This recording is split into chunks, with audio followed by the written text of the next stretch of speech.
वचन में आगे बढ़ेंगे और आज मैं उन लोगों के साथ बात करने जा रही हूँ जो अपने महसूसीकरण से चलते हैं, यानी कि वो जो कुछ भी करते हैं वो महसूस होने पर ही करते हैं। फॉर एग्जाम्पल, हो सकता है उन्हें दूसरों को माफ करना मुश्किल हो और वो तभी माफ करते हैं जब उन्हें महसूस होता है कि माफ करना हो, या जब किसी की मदद करने की बारी आती है तब भी महसूस करते हैं तो मदद करते हैं, और जब किसी से बात करने की बारी आती है तब बात करते हैं जब वो महसूस करते। तो हम अपने परिवारों में भी देख सकते हैं, हम अपने आसपास अपने दोस्तों के ग्रुप में भी देख सकते हैं, हम अपने लोगों के जिंदगियों में देख सकते हैं। तो आपको ऐसे बहुत लोग मिल जाएंगे जो फील गुड करते हैं, यानी कि जब उनको फील होता है तब वो कुछ काम करते हैं। यहाँ तक कि मैंने ऐसे लोगों को भी सुना है, जब मैं उनसे पूछती हूँ क्या आज आपने परमेश्वर के साथ समय बिताया, और वो कहते नहीं, आज हमें महसूस नहीं हुआ।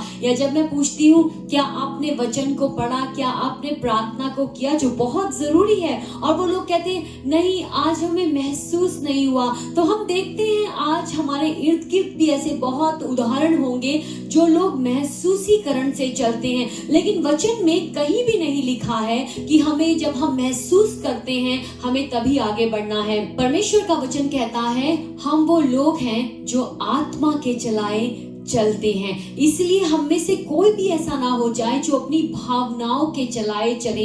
हाँ, भावनाएं अच्छी है, मैं ये नहीं कह रही हूँ कि भावनाएं बुरी हैं, भावनाएं अच्छी हैं और भावनाओं का होना अच्छा है, लेकिन जब बात आती है परमेश्वर के वचन की तब हमें अपनी भावनाओं के अनुसार नहीं चलना है। प्रभु यीशु मसीह अपनी भावनाओं के अनुसार नहीं चले। उनको पता था क्रूस की सलीबी जो मौत है वो बहुत दर्दनाक है, और जब हम देखते हैं जब वो गतसमनी के बगीचे में प्रार्थना कर रहे थे, उन्होंने कहा पिता अगर पॉसिबल है तो ये प्याला मुझसे ले ले, लेकिन फिर भी मेरी नहीं लेकिन आप ही की इच्छा पूरी हो। और हम देखते हैं अब्राहम की जिंदगी में, जब परमेश्वर ने अब्राहम को उस देश में ले जाना चाहा जिस देश का वायदा अब्राहम से उन्होंने किया, और उन्होंने अब्राहम को कहा अब्राहम अपने घर को छोड़ दे, अपने पिता के घर को छोड़ दे, अपने कुटुंबियों को छोड़ दे, अपने इस देश को छोड़ दे और अब उस जगह के लिए निकल पड़ जहां मैं तुझे ले जाना चाहता हूं। और अब्राहम अपने पिता के साथ काम में बिजी होगा,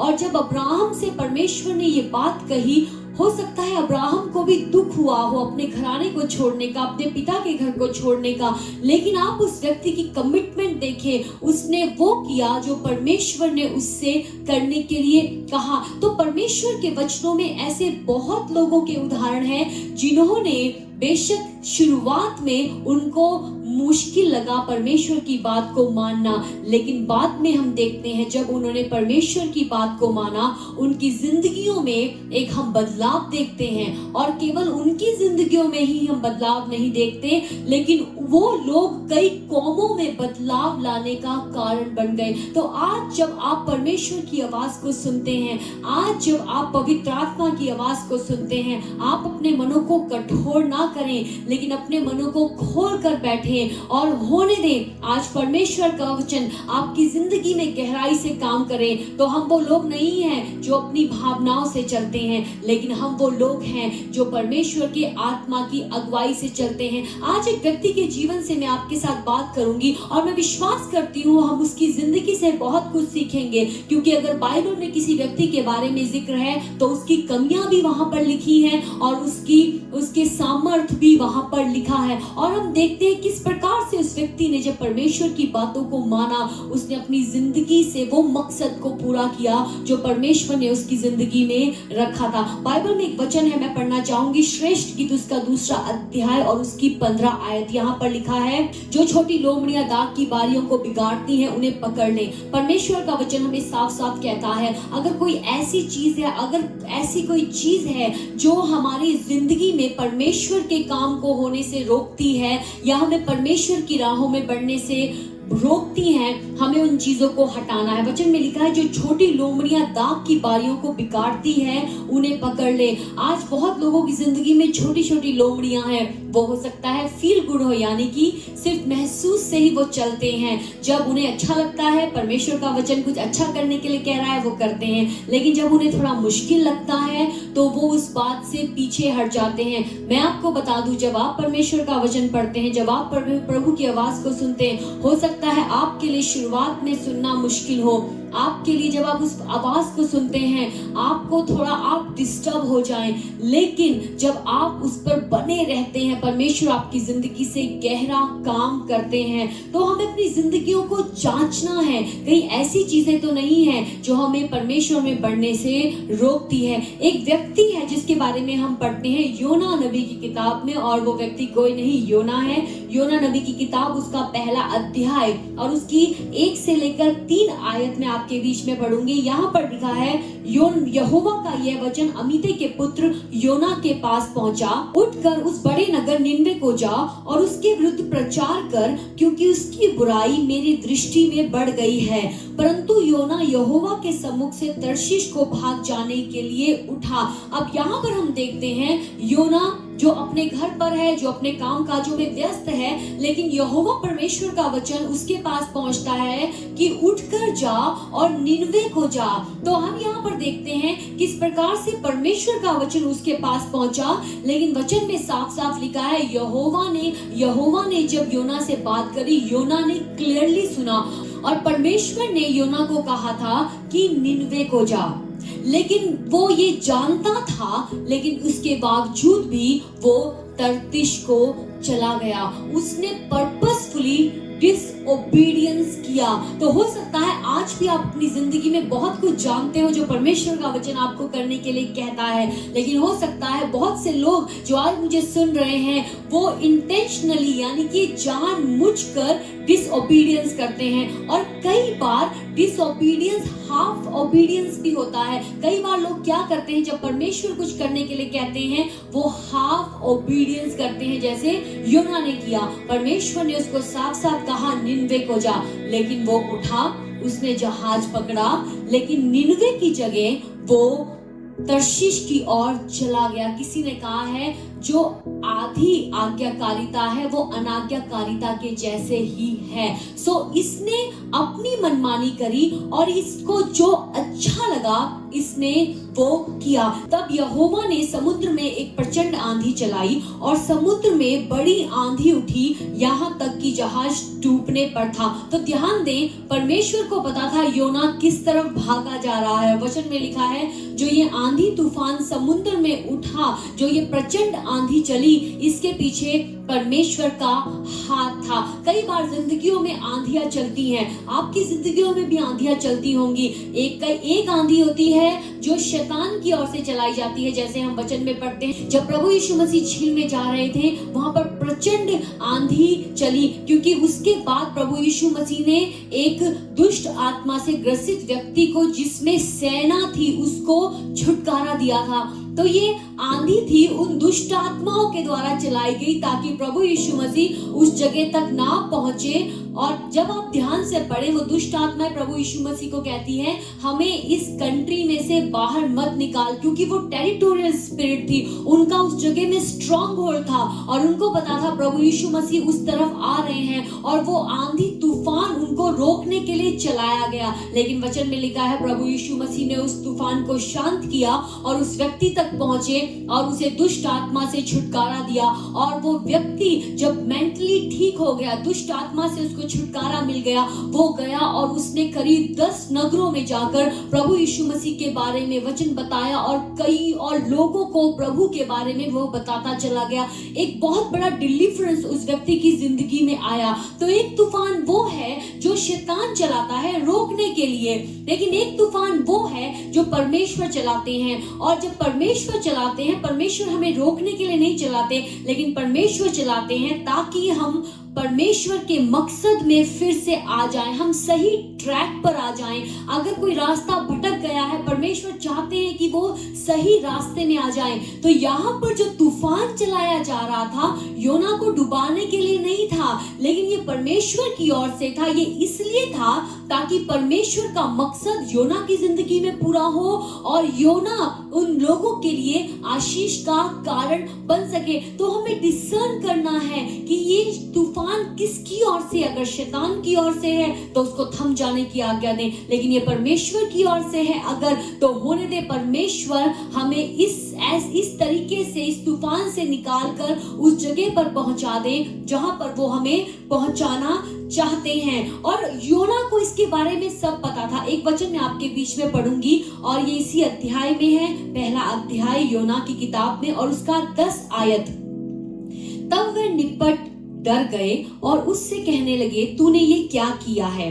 वह जान गए थे कि वह यहोवा के सम्मुख से भागा आया है, क्योंकि उसने आप ही उनको बता दिया था। तो हम देखते हैं जब आंधी चली, लोगों ने जो उस नाव में थे, उस बोट में थे, उन्होंने लॉटरी डाली और लॉटरी में योना का नाम आया। फिर उन्होंने योना को निचले स्थान में सोते हुए, जहाज के निचले स्थान में सोते हुए पाया और उन्होंने योना से पूछा, तू कहां से आया है, तू क्या करने आया है? और उसने अपना सारा डिटेल बताई और उसने ये भी बताया कि वो परमेश्वर की उपस्थिति से भाग रहा है, क्योंकि वचन में साफ साफ लिखा है वह यहोवा के सम्मुख से भाग आया था। ये लोग जानते थे जहाज के, क्योंकि योना ने उनसे बात की थी। इसका मतलब योना जानता था परमेश्वर ने उसे क्या करने के लिए कहा है, लेकिन अब उसे महसूस नहीं हो रहा था। जैसे मैंने आपसे कहा बिगिनिंग में मैसेज के कि आज मैं उन लोगों से बात कर रही हूँ जो केवल अपने महसूस करने से चलते हैं। और कई बार जब परमेश्वर की बातों को मानने की बारी भी आती है, जब तक उनको महसूस नहीं होता वो नहीं करते। और कई बार तो लोग कहते हैं, प्रभु हमें महसूस नहीं हो रहा, आप हमारे साथ हैं। अगर आप महसूस करें या ना करें, लेकिन प्रभु यीशु मसीह का तो वायदा है, मैं तुम्हें कभी भी नहीं छोड़ूंगा, मैं तुम्हें कभी भी नहीं त्यागूंगा। लेकिन देखो, इस जगत के अंत तक मैं तुम्हारे साथ हूँ। तो कई बार हम महसूस भी कर सकते हैं, कई बार नहीं भी कर सकते हैं। लेकिन जब महसूस नहीं भी हो रहा हो, इसका मतलब ये नहीं है कि परमेश्वर ने हमें छोड़ दिया है, लेकिन उनका वायदा हमेशा सच्चा है। मनुष्य बदल जाता है, लेकिन परमेश्वर अपने वायदों को करके कभी भी नहीं बदलते। योना को पता था वो गलती कर रहा है। एक वचन मैं आपके बीच में पढ़ूंगी और ये लिखा है नीति वचन उसके 14 अध्याय उसकी 10 आयत में। यहाँ लिखा है, मन अपना ही दुख जानता है और परदेसी उसके आनंद में हाथ नहीं डाल सकता। Proverbs chapter 14 verse 10. The heart knows its own bitterness and no stranger shares its joy. तो हर एक व्यक्ति के दिल में क्या है, हर एक व्यक्ति जानता है और परमेश्वर भी जानते हैं। योना को भी पता था उसके दिल में क्या है, उसको पता था उसे यहोवा परमेश्वर की बात को मानना है, लेकिन फिर भी उसने अपनी महसूस करने से वो चला और बजाय कि निनवे के वो तर्शीश की ओर भाग गया। तो हम एक वचन पढ़ेंगे, यहाँ पर लिखा है नीति वचन उसका 14 अध्याय उसकी 10 आयत में, मन अपना ही दुख जानता है। और इंग्लिश बाइबल में लिखा है, the heart knows its own bitterness, यानी कि हर एक दिल के अंदर क्या चल रहा है हर एक व्यक्ति को पता है। हो सकता है आप किसी से छिपा लें, लेकिन परमेश्वर से आप अपने दिल की बातों को छिपा नहीं सकते हैं। योना को पता था उसको क्या करना है। कई बार ऐसी होता है, बहुत लोगों को जब वो वचन भी पढ़ते हैं, वचन भी सुनते हैं, उन्हें पता होता है क्या करना है, कैसे चलना है, लेकिन जानबूझकर एक व्यक्ति अनाज्ञाकारिता में या डिसओबीडियंस में चलता है। योना को पता था उसकी जिंदगी से परमेश्वर का क्या मकसद है। परमेश्वर ने उसे कहा निनवे को जा, लेकिन योना जानबूझकर तर्शीश की तरफ चला गया। और फिर हम देखते हैं किस प्रकार से जब वो रास्ते में जा रहा था, वहां पर आंधी तूफान आया और वचन में लिखा है वो तूफान, वो आंधी, वो बवंडर परमेश्वर की ओर से ठहराया गया था। लेकिन जब योना को नदी उस समुद्र में फेंक दिया गया, तो वहां पर भी वचन में लिखा है, एक वचन में आपके साथ पढ़ूंगी, यहाँ पर लिखा है, यहोवा ने एक बड़ा सा मच ठहराया था कि योना को निकल ले, और योना उस मच के पेट में 3 दिन और 3 रात पड़ा रहा। सो यहाँ पर लिखा है कि तूफान भी, जब हमने पिछली आयत में पढ़ा, तूफान भी यहोवा परमेश्वर की ओर से था और ये मच्छ भी यहोवा परमेश्वर की ओर से था। जो जब तूफान परमेश्वर की ओर से चलाया जाता है, परमेश्वर को पता है उस तूफान में से कैसे निकालना है। और जब परमेश्वर तूफान चलाते हैं, ये इसलिए नहीं है कि हमें नाश कर दे, लेकिन ये इसलिए है ताकि हम उस ठिकाने पर आ जाएं जहां पर परमेश्वर हमें चाहते हैं। आमीन। शैतान की ओर से भी प्रभु यीशु मसीह को रोकने के लिए तूफान चलाया गया था, लेकिन प्रभु यीशु मसीह ने शैतान के तूफान को थमा दिया, उसको रोक दिया। लेकिन जब परमेश्वर की ओर से योना की जिंदगी में तूफान चला, ये इसलिए चला ताकि उसकी जिंदगी से वो मकसद पूरा हो सके जो परमेश्वर की ओर से मकसद है। यहाँ पर देखिए वचन में लिखा है एक बड़ा सा मच्छ परमेश्वर ने ठहराया और योना उस मच्छ के पेट में 3 दिन 3 रात पड़ा रहा। और अगर एक व्यक्ति एक मच्छ के पेट में है, ना तो वहां कोई लाइट थी और ना ही वहां कोई बिल्कुल अंधेरा था। It was complete darkness. और वहां पर बदबू होगी, वहां पर कई तरीके की और जानवरों की हड्डियां होंगी, कई अंदर चीजें होंगी। और वचन में लिखा है, अगर हम दूसरी आयत में पढ़ते हैं, तब योना ने उसके पेट में से अपने परमेश्वर यहोवा से प्रार्थना करके कहा, मैंने संकट में पड़े हुए यहोवा की दुहाई दी और उसने मेरी सुन ली। अधोलोक के उदर में से मैं चिल्ला उठा और तूने मेरी सुन ली। हालेलुया। जब योना उस कंप्लीट डार्कनेस में था, कंप्लीट अंधकार में था। कई बार ऐसी सिचुएशन कई लोगों की जिंदगी में आती है जब उन्हें समझ नहीं आता क्या करना है और आसपास पूरा अंधकार है, कोई रास्ता सूझ नहीं रहा है, कुछ समझ नहीं आ रहा है क्या करना है। जो योना ने किया वही आपको करना है। आपको लोगों की तरफ नहीं भागना है, लेकिन अब आपको यहोवा परमेश्वर की दुहाई देनी है। और जब योना ने दुहाई दिया, परमेश्वर ने उसकी सुन ली। और जब आप दुहाई देते हैं, परमेश्वर आपकी सुनते हैं। वचन में लिखा है, उनके कान अपने लोगों की दुआ और प्रार्थना की ओर लगे हैं। तो परमेश्वर आपकी प्रार्थनाओं को सुनते हैं जब आप उनको दुहाई देते हैं। तो जब योना उस अंधकार में था, उस बड़े मच्छ के पेट में था, उसने परमेश्वर को पुकारा।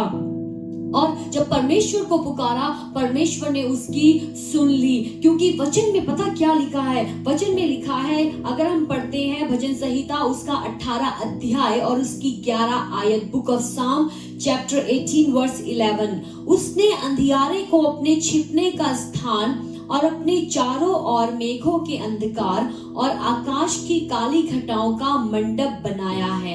इंग्लिश बाइबल में लिखा है चैप्टर 18 वर्स 11 साम में, He made darkness his covering, his canopy around him, thick clouds dark with waters। परमेश्वर अपने आप को अंधेरे में छिपाते हैं। जब योना उस मच्छ के पेट में अंधेरे में था, परमेश्वर उस समय भी उसके साथ वहां थे। परमेश्वर उसको देख रहे थे। उन्होंने उसे मरने के लिए नहीं छोड़ा, लेकिन जब योना ने दुहाई दी मच्छ के पेट में से, परमेश्वर ने उसे संभाला, उसे बचाया। और वचन में लिखा है, परमेश्वर ने मच्छ को आज्ञा दी कि योना को बाहर निकाल दे। और वचन में लिखा है, मच्छ ने योना को उगल दिया।